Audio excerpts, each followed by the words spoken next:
देख रहे हैं PRC 24 न्यूज। अब खबर दिखेगी।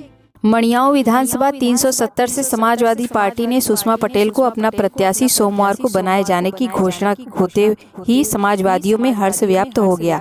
वहीं मंगलवार को ब्लॉक प्रमुख के चुनाव में सपा से टिकट पाने के बाद भी पार्टी के साथ बेवफाई करने वाले सपा से कुछ माह पूर्व निष्कासित और एक बार पुनः सपा में शामिल होने वाले सपा नेता कैलाश नाथ यादव ने सपा प्रत्याशी सुषमा पटेल के आवास पर अपने समर्थकों संग पहुंचकर बधाई दिया। सोचिए, जो पार्टी के साथ विश्वासघात करने में निष्कासित हुआ हो, वह सपा प्रत्याशी के लिए कितना वोट बैंक देगा, खुद समझ सकते हैं।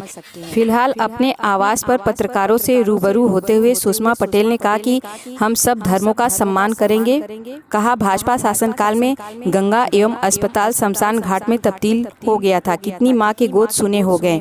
उन्होंने कहा कि सपा शीर्ष नेतृत्व ने मेरे ऊपर विश्वास किया है, इसलिए मैं उस विश्वास पर खरा उतरूंगी। BRC 24 न्यूज से नवनीत सिंह की रिपोर्ट।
जनता से मैं केवल इतना अपील करना चाहता हूं कि मेरे राष्ट्रीय अध्यक्ष उत्तर प्रदेश के 5 साल मुख्यमंत्री रहे हैं और उनके जो धरातल पर उन्होंने काम उतारा, जो गरीबों के लिए विशेष करके, चाहे 102 एम्बुलेंस हो, चाहे 100 नंबर को 112 कर दिया गया है, चाहे 108 हो, चाहे 104 हो, जितनी भी जन कल्याणकारी योजनाएं हमारे राष्ट्रीय अध्यक्ष ने लागू किया था अपने कार्यकाल में, आज उसका जनता भरपूर जो है समर्थन कर रही है और जनता के बीच एक ही आवाज़ आ रही है कि समाजवादी पार्टी के कैंडिडेट को जिताना है, तो हम लोग लपट करके समाजवादी पार्टी के कैंडिडेट को जिताएंगे और जनता जनार्दन से भी अपील करेंगे कि आप लोग भी लपट करके समाजवादी पार्टी कैंडिडेट श्रीमती सुषमा पटेल को भारी मतों से जिताएंगे। मैडम, आपको जो है कि 370 मड़ियाहू विधानसभा से सीट तो मिल गया है, इसके लिए आपको बधाई।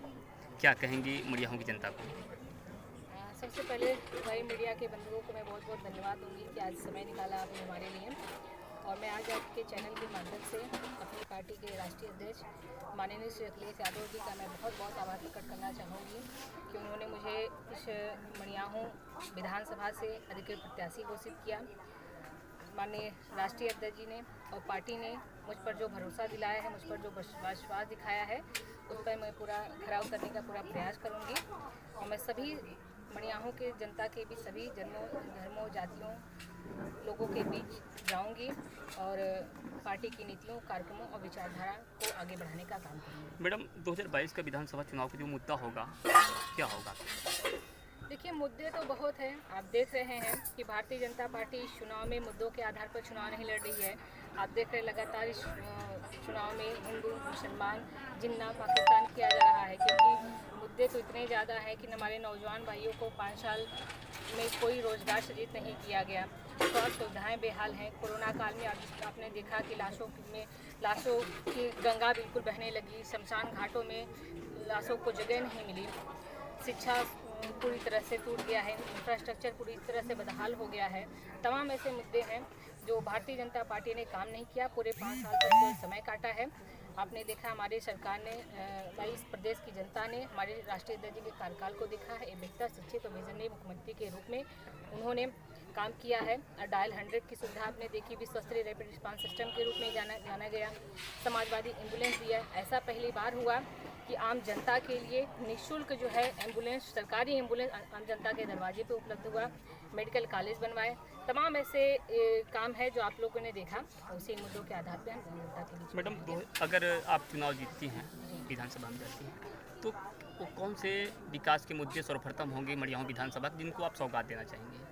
देखिए, मैं इस पे यही कहना चाहूँगी कि जनता की जो समस्याएं हैं, जनता की जो अपेक्षाएं हैं, उसका समाधान करना ही मेरी प्राथमिकता होगी। जिस प्रकार की समस्याएं आएंगी मैं उसका समाधान करूँगी, उसका प्राथमिकता के आधार पर समाधान करूँगी और जनता के सुख दुख में उनकी आवाज़ को, उनकी परेशानियों को सदन से लेकर सड़क पर उठाऊंगी। मड़ियाहू में अभी किन किन मुद्दों पर विकास नहीं हुआ जिस पर आप जोर देना चाहेंगे? देखिए, मड़ियाहू की तो मैं बात करूँ, यहाँ पे आपने देखा कि सत्ता पक्ष से 5 साल पूरे सत्ताधारी दल के विधायक थे। समाज के पिछड़े, शोषित, वंचित, कमज़ोर वर्गों को पूरी तरह से उपेक्षित किया गया, उनको हाशिए पे ढकेला गया और उनका कोई भी कहीं सुनवाई नहीं हुई। आप यहीं मड़ियाहू में चल जाइए, नेशनल हाईवे तो छोड़ दीजिए, जो गांव के संपर्क मार्ग है पूरी तरह से क्षतिग्रस्त हो गए हैं, टूट गए हैं। तो 5 साल में इस मड़ियाहू विधानसभा में कोई कार्य नहीं हुआ है और मैं आज भरोसा जनता को दिलाना चाहूँगी कि जनता मुझ पर भरोसा करती है, तो मैं पूरी प्राथमिकता के आधार पे जनता की जो भी समस्याएं हैं उनका समाधान करूंगी, उनका विकास करूंगी। धन्यवाद। जनता सुहेलदेव एक्सप्रेस के ठहराव की मांग कर रही है, उस पर आपका क्या विचार है? देखिए, सुहेलदेव एक्सप्रेस की मांग जनता अगर कर रही है तो उस पर भी मैं भी पहल करूंगी। आगे भी जो भी मुझसे हो सकेगा अपने व्यक्तिगत रूप से मैं शासन में पत्र लिख के और इसको कराऊंगी। अब संदेश 24 न्यूज हुआ BRC 24 न्यूज प्राइवेट लिमिटेड। आप देख रहे हैं BRC 24 न्यूज।